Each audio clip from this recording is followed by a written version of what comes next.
Cécile de Ménibus. Et comme vous avez visiblement apprécié cette émission, on va vous en donner encore. Avec Philippe Bilger qui est avec nous. Ça va mon Philippe? Très très bien. Et ce petit cœur, il bat? Il bat et par Virginie et moi, il ne fait pas trop de bruit.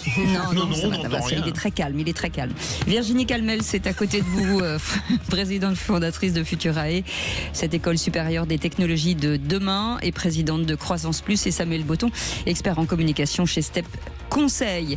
Et tout de suite, avec Philippe, on vous invite pour la question du soir. Concrètement, ce que je peux vous dire ou vous annoncer, c'est que cette interdiction rentrera en vigueur à partir du 1er septembre. On en est sûr, ça? Si le texte est voté aujourd'hui? Si le texte est adopté, il devrait être examiné au Sénat à la mi-février. Ça veut dire qu'en un mois, il peut être adopté et qu'au 1er septembre, l'interdiction entrera en vigueur pour les nouveaux comptes qui seront créés. Mais comment on va la faire respecter? Et au bout sur le calendrier, ensuite les plateformes de réseaux sociaux auront jusqu'au 31 décembre pour désactiver les comptes existants qui ne respectent pas la nouvelle devront faire le ménage, vérifier. Absolument. Ils pourront d'ailleurs démarrer avant que l'interdiction entre en vigueur s'ils le souhaitent. Les vraies voix Sud Radio.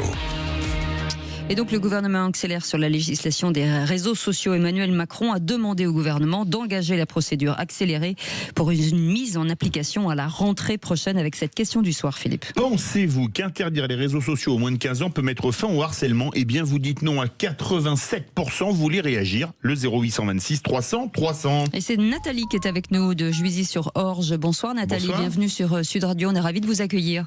Bonsoir à tous. Bienvenue. Quel est votre avis? Est-ce que finalement interdire les réseaux sociaux aux moins de 15 ans peut mettre fin au harcèlement selon vous? Je pense que c'est un bon début. Voilà. Il est tardif, mais il n'est jamais trop tard. Mais c'est un bon début, mais ça ne va pas suffire. Il faut rééduquer les parents. Et je pense qu'il faut montrer aux parents ce que les enfants voient sur les sites.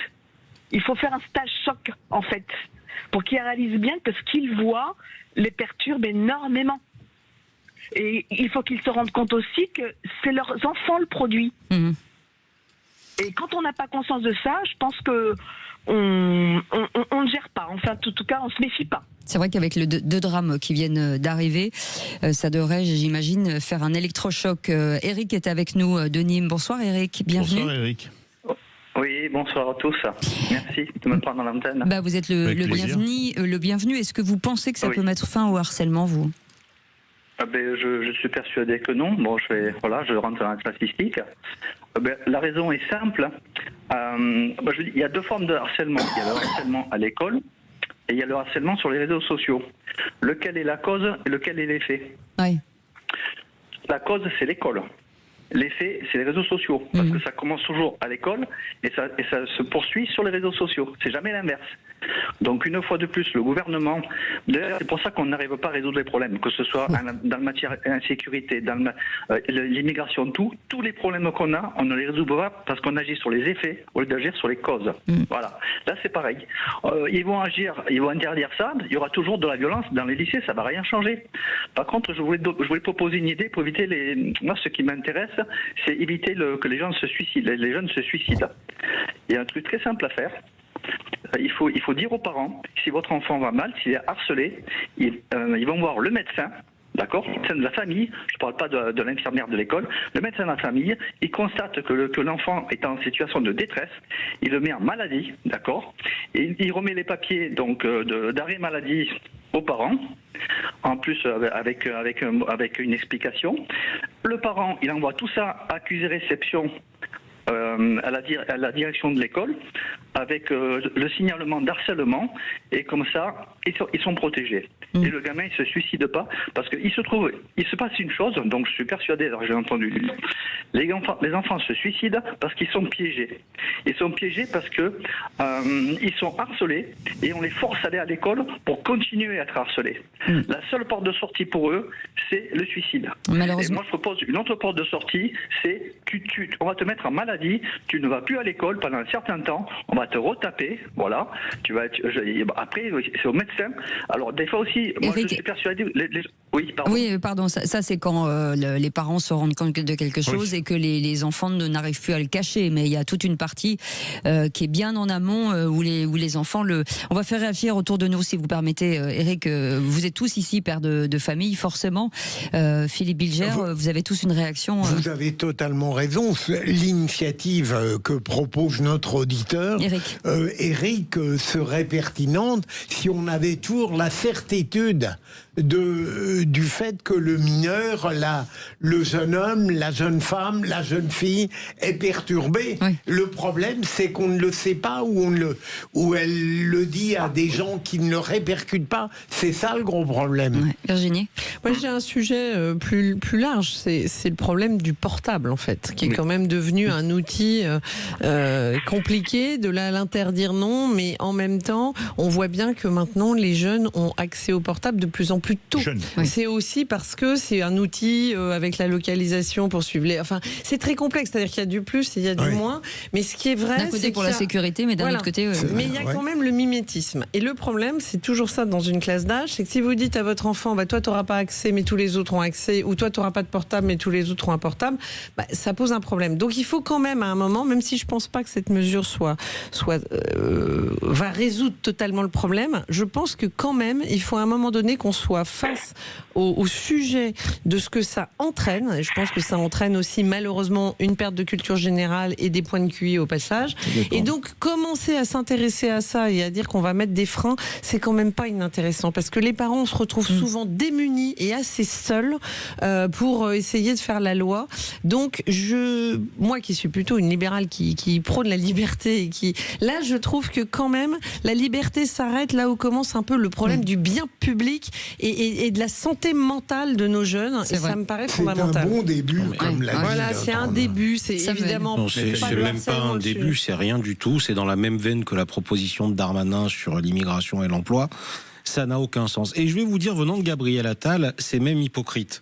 Parce qu'on parle quand même de quelqu'un qui a fait, à grand renfort de réseaux sociaux, des efforts monumentaux pour s'adresser et essayer de conquérir la jeunesse dont il veut priver de Facebook, TikTok et autre chose. Je vais vous dire très simplement, Cécile, la guerre des boutons, œuvre magnifique s'il en est, époque où les écrans n'existaient pas et le cyberharcèlement non plus.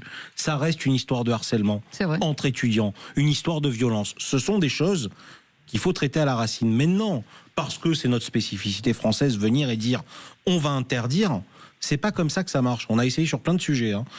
Dernier en date, par exemple, c'est le cannabis. On est le pays le plus consommateur d'Europe, voire du monde. 6% de fumeurs tous les jours. Voilà, ça c'est la réalité.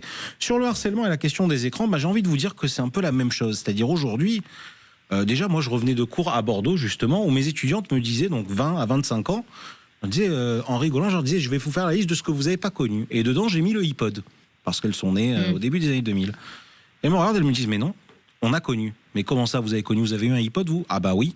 Moi, ma mère, elle m'a donné un 3310 pour que je puisse la joindre au téléphone et un iPod pour que je puisse écouter la musique. Et c'est comme ça qu'elle m'a préservé des écrans. Je dis pas qu'on va faire comme ça pour tous les enfants. Mais vous voyez qu'il y a une génération de parents qui commencent déjà à se poser la question. Alors, je rappelle, le 3310, c'était un téléphone qui n'était qu'un téléphone. Que vous pouviez jeter contre un mur et récupérer intact. Que vous pouviez laisser sans charger pendant au moins une semaine. Mais bon, si vous avez moins de 20 ans, vous pouvez pas comprendre. Donc il y a ça, c'est un premier point. Et après, il y a la question des plateformes. On a eu le cas avec Kik récemment et la mort de Jean Pormanoff. C'est les contenus qu'on diffuse là-dessus. C'est quelle accessibilité il y a à ces contenus. C'est comment, pourquoi aujourd'hui vouloir interdire les réseaux sociaux aux moins de 15 ans. Mais c'est pas possible. Ça dépend même pas de la France. Ça dépend de la Commission européenne. On va faire quoi? On va dire, nous, France, il faut des pièces d'identité pour s'enregistrer. C'est illégal. À l'instant T, ça ne marche pas. Alors, moi, je crois que je suis d'accord avec Nathalie. C'est un premier pas. C'est pas la panacée parce que désolé, le pire dans le harcèlement numérique, c'est qu'il n'y a pas de vacances. Les gamins, ils ont 2 mois de vacances d'été, mais certains sont harcelés via les réseaux sociaux, via les messageries en ligne, pendant toutes leurs vacances. Et c'est d'une violence absolument terrible. Mais je crois qu'il y a quand même, je le dis une chose, c'est déjà le moindre mal. Mais l'Australie a interdit les réseaux sociaux aux moins de 16 ans. Ça fait déjà quelques temps. Et j'ai vu un reportage sur l'Australie où ils interviewaient des profs, où ils interviewaient des élèves, où ils interviewaient des parents. Et a priori, il a fallu que ça se mette en place, mais bon an mal an, c'est arrivé à pas trop mal marcher. Donc comme je pense que les Français sont pas plus idiots que les Australiens, ça devrait pouvoir marcher. Oui. En Australie, ça s'est un peu déplacé quand même. Ils sont allés sur Snapchat, par exemple. Bon. Nathalie, mais c'est un premier pas. Nathalie, oui. Vous y réagissez? Oui, ils se sont déplacés, mais en réalité, il faut sensibiliser les parents. Il y a une pression sociale sur nous, très forte. Puisque si les uns l'ont et que d'autres, nos gamins ne l'ont pas, bien sûr, nos gamins vont faire pression pour l'avoir. Donc il faut être fort. Là, évidemment, ils m'ont demandé Snapchat, j'ai dit non. Ça a chouiné. Mais à partir du moment où j'ai pas, comment dirais-je, fait accès à ce besoin-là, ou à cette addiction, ils ont chouiné, mais je m'en porte pas plus mal. Oui, mais de toute façon, maintenant, si une loi passe, ce sera facile de dire, c'est la loi, c'est comme ça, c'est tout. Et moi, je ne comprends pas, je ne comprends pas qu'il y ait le téléphone à l'école. Pour moi, ça devrait être, vous rentrez avec votre portable, vous le mettez dans un casier, vous n'avez plus de téléphone. C'est pour ça que ça ne marche pas. C'est parce qu'ils disent, ah oui, mais on va pas avoir autant de casiers que d'élèves.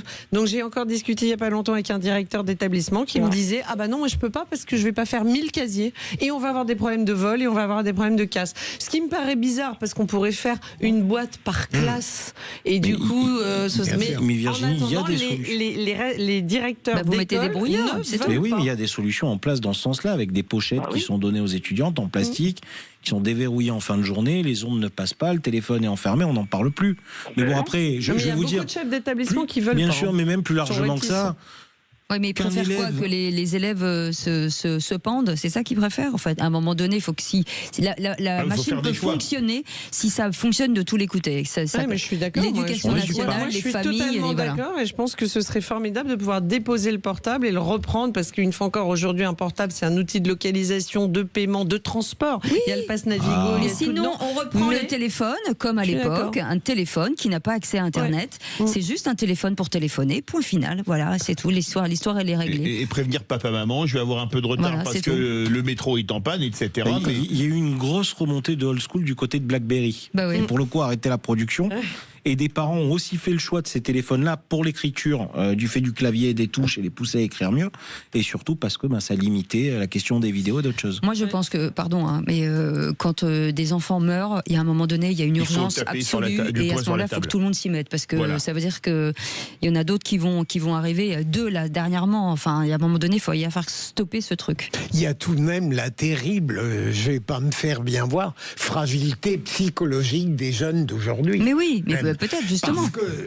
Et des parents qui ont lâché l'affaire aussi. Vous aviez raconté de manière très émouvante ce que vous aviez vécu. Moi, dans un collège, je n'étais pas véritablement harcelé, mais j'ai été insulté en permanence par des... il me semble que cette génération était plus coriace. Oui, mais à une différence près, c'est qu'à l'époque, vous faisiez harceler dans la cour de récréation ou devant le collège. D'accord. Aujourd'hui, comme je le disais, avec le numérique, c'est le jour, c'est la nuit, c'est le week-end, c'est les jours fériés, c'est les vacances. Et c'est ce qui est terrible. Et moi, ce que j'ai du mal à comprendre, mais peut-être que Eric et Nathalie qui nous ont appelé au 0826 300 300, on va d'ailleurs en débattre à partir de 19h dans Les Vraies Voix font parler de la France, c'est que quand vous avez quelqu'un qui vient voir... Et on a fait un débat sur le harcèlement, un ancien harceleur a parlé. Et il a dit, moi, le gamin que je harcelais, son père est venu chez mes parents, mon père m'a pris entre 4 yeux, et il dit, il n'a jamais levé la main sur moi, et ça s'est arrêté tout de suite. Oui, c'est pour ça que le rôle des parents du harceleur, dès lors qu'ils sont au courant, regardez est vital. Comme c'est compliqué dans une école de dire mon fils ou ma fille est harcelé par ce petit garçon. Regardez comme c'est compliqué. Où les profs minimisent en disant mais non, mais vous pensez que pas... Mon mari est là-haut. Allô Nathalie, je pensais que Nathalie nous parlait. Ça devrait être, c'est insupportable. Il faudrait pouvoir aller à la police directement, de montrer, comme les violences faites aux femmes, de montrer effectivement le harcèlement et qu'en une journée le problème soit réglé en fait et qu'on écarte ce gamin ou cette gamine. Regardez le nombre de parents qui sont allés dire que leur enfant était harcelé. Oui. C'est l'enfant harcelé qui a dû changer d'établissement. Mais c'est pas le harceleur.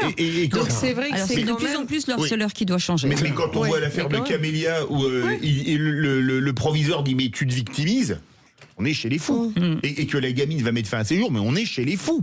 On se demande, est-ce que les personnels dirigeants de l'éducation nationale ont une formation psychologique, à défaut d'avoir, pour certains, un peu d'humanité. Merci en tout cas, Nathalie. Merci d'avoir participé à cette émission. Vous restez avec nous. On fait une petite pause et on vous rappelle aussi ce jeu, puisqu'on vous offre des cadeaux, parce que dans des discussions un peu parfois compliquées, il y a aussi des moments de joie, puisque c'est le moment pour vous de jouer avec Sud Radio. Vous allez gagner des places pour le spectacle L'éveil des lanternes. C'est un événement situé à Barcarès et une expérience immersive incroyable à passer en famille ou entre amis, inspirée par la tradition chinoise. Vous allez envoyer un SMS à SUD au 7 20 18 par SMS et vous serez tiré au sort et on sera ravis de vous accueillir à l'antenne. Allez, on fait une petite pause et puis on revient dans quelques instants avec nos vraies voix. Soyez les bienvenus.